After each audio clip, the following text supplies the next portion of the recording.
Bien, bonjour à tout le monde. Un bonjour particulier à Monsieur et Madame Parizeau, à Lisette, et à Bernard et Chantal. Bernard qui a été fidèle jusqu'à la dernière minute à Camille. Quelques minutes avant que Camille décède, il téléphonait à la maison. Vous comprendrez bien qu'après tous ces grands orateurs, moi qui n'ai pas l'habitude de parler en public, vous m'excuserez pour mon manque d'expérience. Bonjour aussi à mes belles sœurs Lorrain, les sœurs de Camille qui m'ont accompagnée.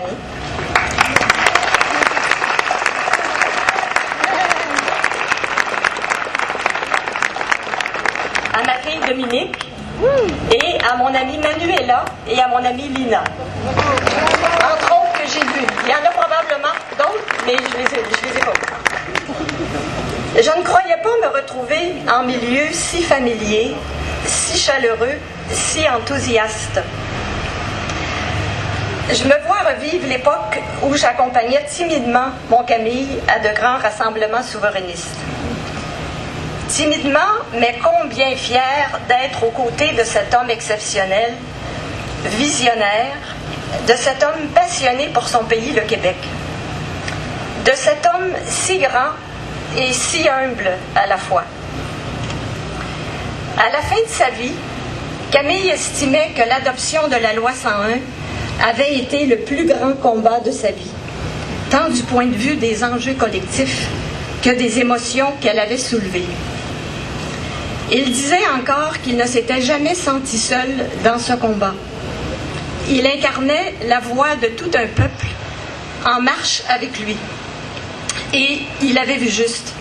Les gens l'arrêtaient dans la rue, dans les magasins, pour le remercier, pour le vénérer. Il était évidemment toujours très touché par ces marques de reconnaissance.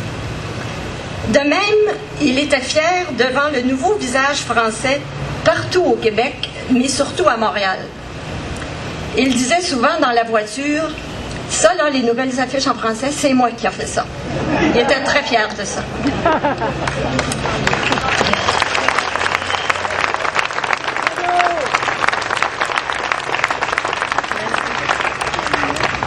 Camille Lorrain a profondément marqué le Québec tout entier. C'est à lui que l'on doit, en grande partie, les outils collectifs que le Québec s'est, en toute démocratie, s'est donné pour préserver, cultiver et promouvoir notre langue, notre culture et notre identité. Il aura tout donné au Québec.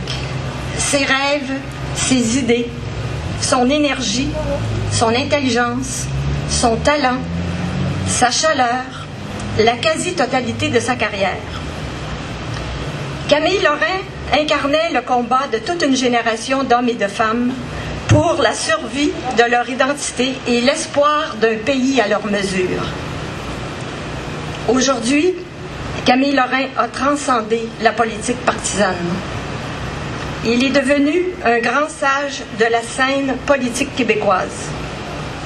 Camille Lorrain est devenu un acteur important de l'histoire de tout un peuple. C'est pourquoi je vous fais part aujourd'hui, et je trouvais que l'occasion m'était donnée de façon très belle, je vous fais part d'un projet que je mijote depuis quelques mois. En 2009, pour commémorer le 10e anniversaire de son décès, je souhaite faire ériger un buste en bronze de sa personne sur un site significatif de notre capitale nationale. Ici.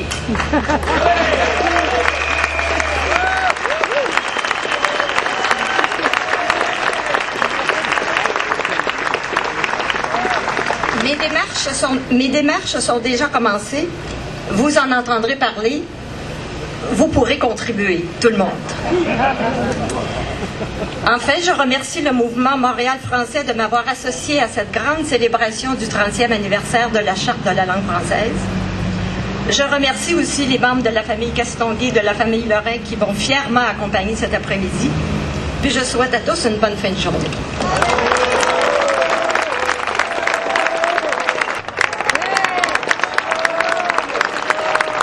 Merci beaucoup pour l'organisatrice de l'événement d'aujourd'hui.